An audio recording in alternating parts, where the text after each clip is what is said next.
जी अस्सलाम वालेकुम, welcome back to my YouTube channel. Hope you guys are well. Give it to me like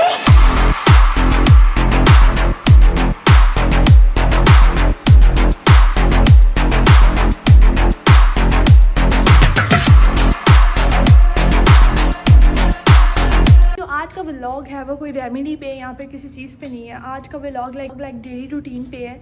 तो आज यानी कि ना मेरे हस्बैंड ना एक सब्ज़ी लेके आए हैं। वो सब्ज़ी मेरे घर में लाइक जब मैं शादीशुदा नहीं थी, मेरे घर में वो सिर्फ तभी पकती थी जब मेरे पापा पाकिस्तान आते थे। उसके अलावा मेरी मम्मा ने हमें बताया था कि इसका नाम है कैल्शियम। लाइक मेरी मम्मा हर सब्ज़ी को ना हमें ना डिफरेंट तरीके से बताती थी ताकि हम लोग ना इजीली उसको खा लें। कैल्शियम और जैसे अरबी होती है ना, मेरी मम्मा उसको कहती थी ये ना चाइनीज़ आलू है। तो हम ऐसे कोई डिफरेंट सा नाम सुन के हम खा लेते थे। तो मेरे हस्बैंड ना शलजम लेके आए, शलजम या शलगम, उन्होंने कहा ये पकाएं। तो मैंने कहा ओ ये तो कैल्शियम है। उन्होंने कहा हाँ जी। तो मुझे बिल्कुल भी आइडिया नहीं था कि कैसे पकाते हैं। मैं उसको पकड़ के देख रही हूँ कि क्या करूँ। रेमिडीज़ और सॉरी वीडियोज़ वगैरह मैंने देखी, लेकिन मुझे कितना खास समझ नहीं आया। तो आज मैं वो बना रही हूँ। मौसम बहुत ही अच्छा है, तो मैंने सोचा मैं आप लोगों को भी दिखाऊं कि आज मैं पास होती भी हूँ कि नहीं होती। तो अभी मैं आपको दिखाती हूँ कि मैंने कैसे पकाया, पकाने लगी हूँ। तो लेट्स सी कैसे बनता है। तो आज सारा दिन मैं करूँगी, मैं आपके साथ शेयर करूँगी। तो रही मेरे साथ स्टे कनेक्टेड। तो इनको सामने रख के पहले मैं थोड़ी सी देर देखती रही, फिर मैंने सोचा चलो जी इसको आलू की तरह काट लेती हूँ। हमारे घर में कभी भी कोई सब्जी पकती है ना तो हम सिर्फ दो लेके आते हैं। जैसे लाइक हमने बैंगन बनाने होते हैं ना, हम दो बैंगन लेके आते हैं, एक आलू डालते हैं। छोटा सा फूल गोभी का लेके आते हैं। इस तरह दो सब्जियां हमारे घर में आती हैं। मुझे समझ में नहीं आ रहा था, लेकिन मैंने इसको अपने तरीके से पका लिया। मैंने ऑयल में पहले ज़ीरा डाला, फिर उसमें प्याज डाला, फिर उसमें लहसुन अदरक का पेस्ट डाला और मिर्ची डाली और उसको हल्का सा ब्राउन किया। फिर उसमें नमक मिर्च हल्दी डाली और जब मसाला बन गया फिर उसमें मैंने कैल्शियम डाल दिए, शलजम डाल दिए और मिक्स किया और प्रेशर कुकर लगा दिया।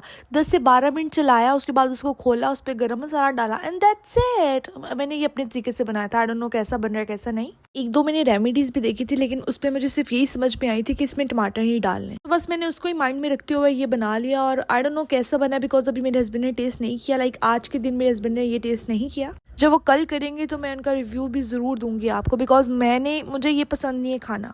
I don't know why, but मुझे मीठा मीठा लगता है। लेकिन वो कह रहे थे मैंने खाना, तो मैंने उनको बना दिया। मैंने ये कह दिया था कि इस चीज़ की गारंटी नहीं है कि मज़े का बनेगा। आई डोंट नो कैसा बना। एक तो किचन में ना मोबाइल बहुत अजीब सी जगह पे सेट होता है, तो मेरा दिल ही नहीं करता किचन में ना व्लॉगिंग करने का। थोड़ा सा ही मैंने रिकॉर्ड किया। मैंने सोचा मैं क्या पूरा दिखाऊँ, हर किसी को तो बनाना आता है। फिर मैंने बस थोड़ा सा रिकॉर्ड किया।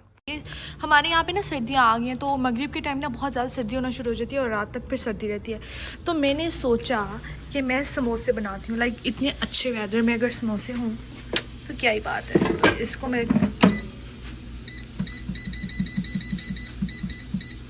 तो ये देखेंगे मेरे समोसे जो हैं वो रेडी हो गए हैं। और वो है जी यखनी पुलाव जो कि मैंने कल बनाया था, बहुत यम्मी बना था। लाइक मैंने एक ड्रामा देख रही हूँ, उसका नाम है यखनी पुलाव, ओ सॉरी उसका नाम है काबली पुलाव। तो उसको देख के मेरा इतना दिल किया, तो इसलिए मैंने यखनी पुलाव बनाया, 7 समोसे 7 ड्रिंक एंड दैट्स इट। अच्छा जी, तो ये बनने के बाद कुछ इस तरह का लग रहा है। आई डोंट नो मैंने सही बनाया या नहीं बनाया। ये तो जब मेरे हस्बैंड खाएंगे तो वो मुझे रिव्यू देंगे। फ़िलहाल मैंने उनको अपने साथ ही खाना खिला दिया था, तो ये बन गया है। आई डोंट नो कैसा बना है, मुझे लगता है कुछ ज़्यादा ही ड्राई हो गया है। इस टाइम ना हमारे घर में इतना मतलब सन्नाटा हुआ होता है, बिकॉज ऑफ मेरी शेड्यूल जो है ना वो सो रही होती है। तो फिर ना हम लोग खाना पीना खा लेते हैं, या फिर मैंने काम पे जाना होता है, मैं काम पे चली जाती हूँ। तो अभी वो सो रही थी तो मैं बहुत बोर हो रही होती हूँ। तो मैं आज आपको दिखाती हूँ। एक मुझे एक लड़की का कमेंट आया था कि बाकी सारी बातें छोड़े, ये जो मतलब मैंने यहाँ खड़े होकर ब्लॉग बना रही थी, उसने कहा जो पीछे वाला एरिया वो बहुत हॉरर है। हॉरर नहीं है, इन्होंने यहाँ पे ना मतलब यहाँ पे रूम्स है ना, यहाँ पे ओपन एरिया नहीं है, तो इसलिए यहाँ पे अंधेरा है। अच्छा वैसे ना यहाँ पे ना हैलोवीन आने वाला है, तो ये लोग ना हर चीज़ को बहुत अच्छे से सेलिब्रेट करते हैं, लाइक कुछ एक्स्ट्रा ही अच्छे से। तो हर कोई अपने रूम मतलब अपने जहाँ जहाँ पे रह रहे होते हैं ना, उस जगह का पूरा मतलब थीम ही चेंज कर देते हैं। हाँ हैलोवीन वाला बना देते हैं, लाइक जिन वाला बना देते हैं। तो अभी आया, मुझे तो याद भी नहीं है कि कब आने वाला है, लेकिन मैंने ना सुबह शहर को लेके ना वॉक पे निकली, तो मैंने देखा कि ना मतलब ना लोगों ने ना सजावटें करना शुरू कर दी हैं। तो मैं आपको दिखाती हूँ एक घर, ये देखें।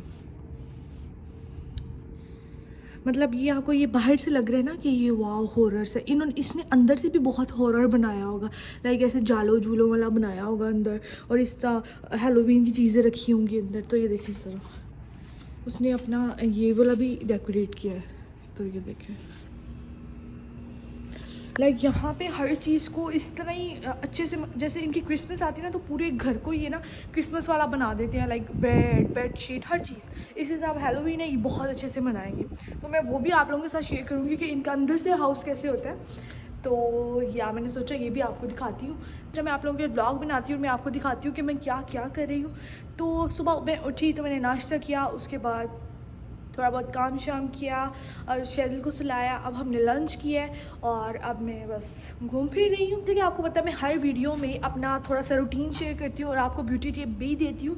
तो जी आज भी मैं आपको ब्यूटी टिप दूँगी। तो बस अभी मैं घर चलती हूँ, फिर मैं आपको दिखाती हूँ कि मैं आज की ब्यूटी टिप आपको क्या दूँगी।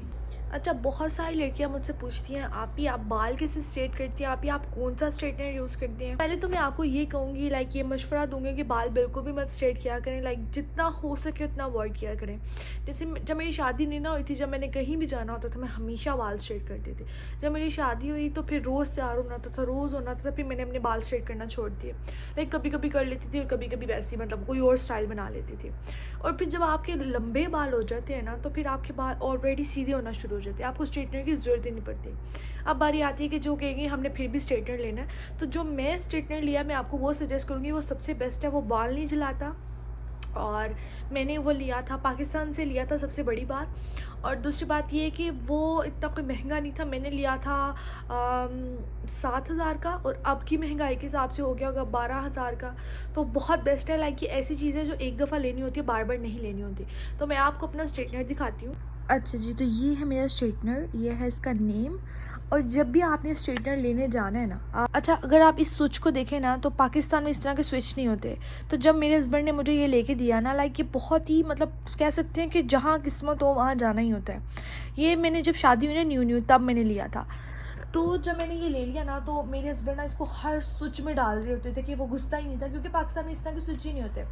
तो बहुत मैंने अपने रूम का जो स्विच है वो ख़राब भी किया था, इससे वो अंदर ही नहीं जा रहा था। मैं कहती थी क्या फजूल सा ले लिया मैंने, लाइक इसके आगे मैंने वो होता है ना एक स्विच सा लगा लेते हैं और फिर इसको लगाते हैं, वो भी नहीं हो रहा था। तो बहुत मुश्किल से, इसलिए ये भी एक वजह थी कि मैं अगर कहीं ट्रैवल पे भी बाहर जाती थी तो ये यूज़ ही नहीं कर सकती थी, मैं कहती थी फजूल है ये। और आप यकीन करें अमेरिका में सारे के सारे स्विच ही इस तरह के हैं।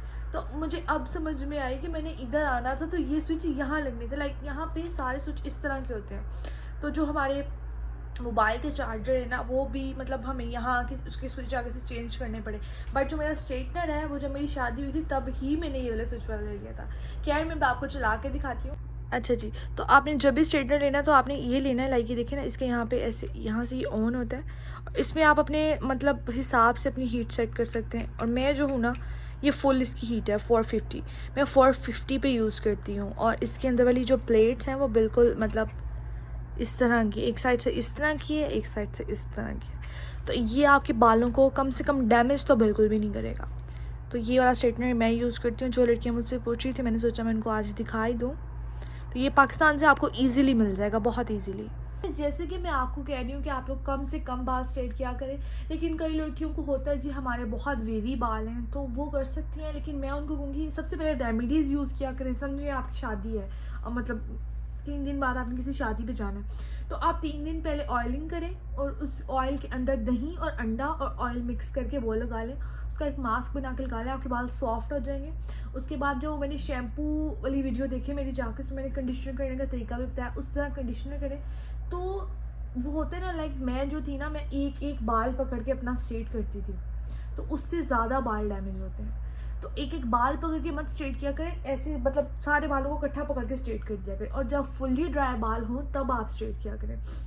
और सेकंड बात ये कि आप हमेशा ना पहले मतलब बाल जब आपके ड्राई हो जाए ना उस पर आपने हीट प्रोटेक्टर लगाना है।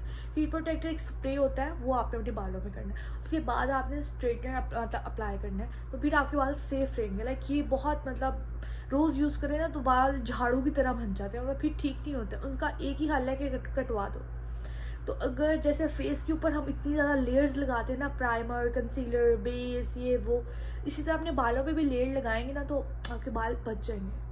तो उम्मीद करती हूँ आपको समझ आ गई होगी कि मेरा स्ट्रेटनर क्या है, मैं कैसे यूज़ करती हूँ। मैं बहुत कम यूज़ करती हूँ, अगर मैं मुझे दिल करे करने का। वैसे मेरे बाल स्ट्रेट हो चुके हैं, हल्का हल्का बस ऐसे रफली मार लेती हूँ, दैट्स इट। अभी मैं नमाज़ पढ़ती तो मुझे ऐसा लगता है कि अगर आपके अंदर कोई अच्छी चीज़ है ना तो उसको आपको ना लोगों के साथ भी शेयर करना चाहिए। क्या पता आपकी बात सुन के कोई आप पे मतलब अमल कर ले।